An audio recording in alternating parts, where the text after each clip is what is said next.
But what is so disgusting to me is that that empire is funded by trillions of tax dollars of American citizens, and the machinery is oiled with the sweat and the blood of American service personnel and the innocents who are being slaughtered and killed and bombed. Yeah.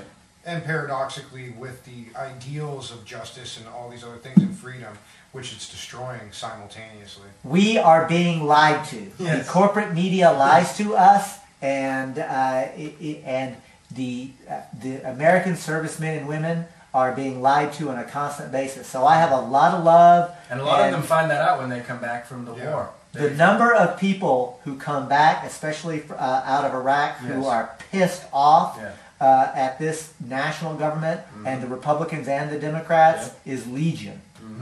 Let's take the good of the American propaganda experience and make it real, and let's throw out the lies that we were told, and let's actually make the promise of America a reality. And not outsourcing aspects of our community at every opportunity we have to people that are distant rulers, effectively, that are rife and an excellent focal point for corporate interests and other lobbying interests. You said it well. We're being told about freedom while freedom is being destroyed, but it's justified as the paradox. That it's going. War is peace. Yeah. And so Civil War, the outcome was the 13th, 14th, and 15th Amendments. And instead of all the court cases in the aftermath of that being held on issues of true minorities or people that have been disenfranchised and oppressed in America that should have been created or reborn like as truly recognized as people. Instead of doing that, that's when the corporate person was pretty much born, correct? Yeah, pretty much. And then over the last 100 years, the corporate person has been able to claim constitutional rights. And you know, Jason, I want to stop for a moment and really underscore how perverse this is and why true civil libertarians ought to be just as pissed off as I am about this. Because true human rights, a true civil libertarian would say, I believe that as an individual I have human rights that the majority cannot infringe upon, and that there is no legitimate way that a governmental process, or local government, state government, or national government, can interfere with my core constitutional rights, because those are innate human rights. They're inalienable.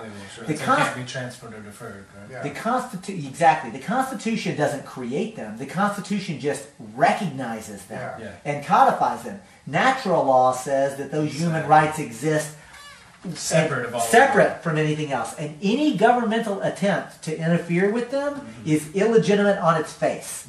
And so, if government claims to do something and tries to do something that actually interferes with my innate human rights, my legal personhood, then it is appropriate for courts to overturn that law and say, no, government is overstepping. The majority cannot infringe upon the individual rights or minority rights. So I'm a civil libertarian. I agree with that. So let me finish up, Kyle, and then I'll let you to follow up. So if a corporation is a creature of state law, if it is created by the state, if it should act always in the public interest, a corporation does not have any innate, inalienable human rights. A corporation's rights, and they do have rights, but their legal rights can only come through the political process. What the state legislature and local governmental operations actually say they can and can't do. When a corporation claims to be a person with constitutional rights, it allows them to overturn democratically enacted laws that is attempting to control their conduct. It completely perverts the entire premise of the democratic republic. So why do you think that judges often side with the corporations? And because judges are instruments, by and large, of the same ruling elite and the banksters that are actually controlling it.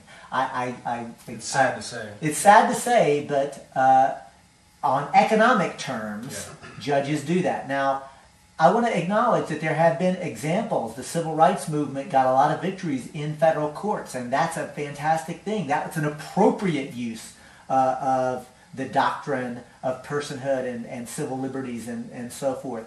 But at the end of the day, our culture and our law and our very thinking has been so perverted by this the corporate mindset, and a sort of created a slavish devotion to believing that we are dependent upon these corporate masters, and the legal system basically goes along with it for the most part. And it's why we the people have got to amend the Constitution, just as the 13th, 14th, and 15th Amendments amended the Constitution to abolish slavery, just like the 19th Amendment abolished the laws prohibiting women from voting. We need a constitutional amendment, a 28th constitutional amendment, to say corporations are not persons with any constitutional rights at all, so that we the people can govern ourselves. Yeah, excellent.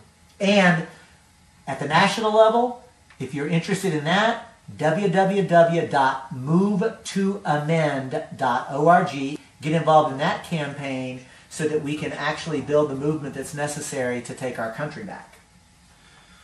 And so that brings us to our next question, which is what's going on right now with the Supreme Court ruling, and what are you involved in response to this outrageous ruling that opens the floodgates effectively to uninhibited corporate funding in elections? On January 21st, 2010, the Supreme Court issued a decision in Citizens United versus the Federal Election Commission, which basically was a metaphorical bomb.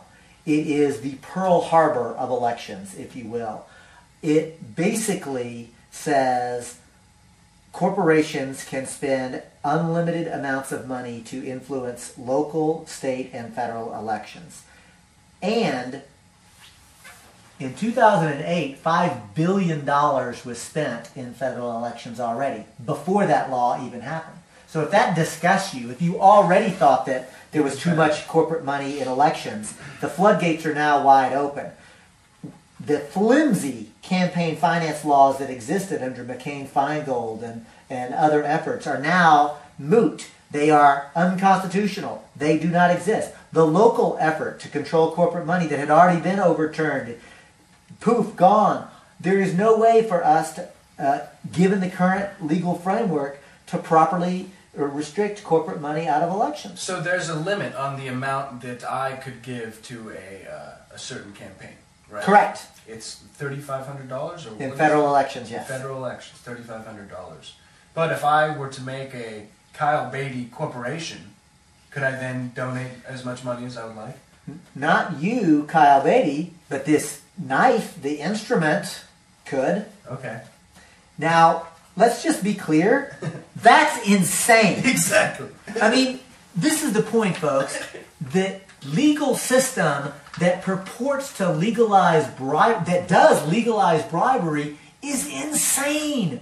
Like, we really have to be calm and rational about it. It's hard not to be. And at the same time, we have to tell the truth.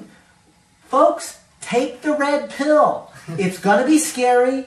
It's going to be tough.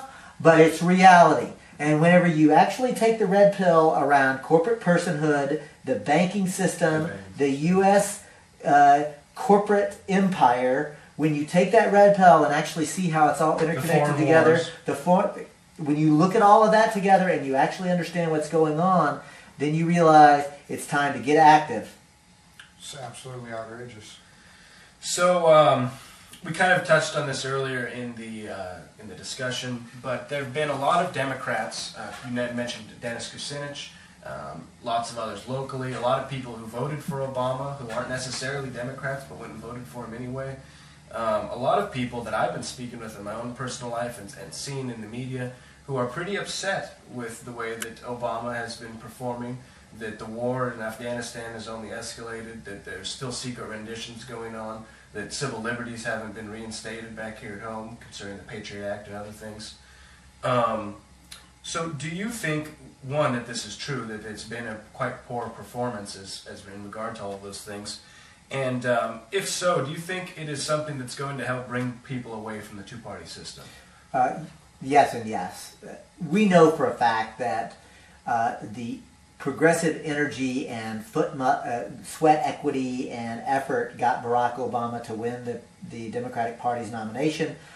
Progressive energy got Barack Obama elected. There's no doubt about that.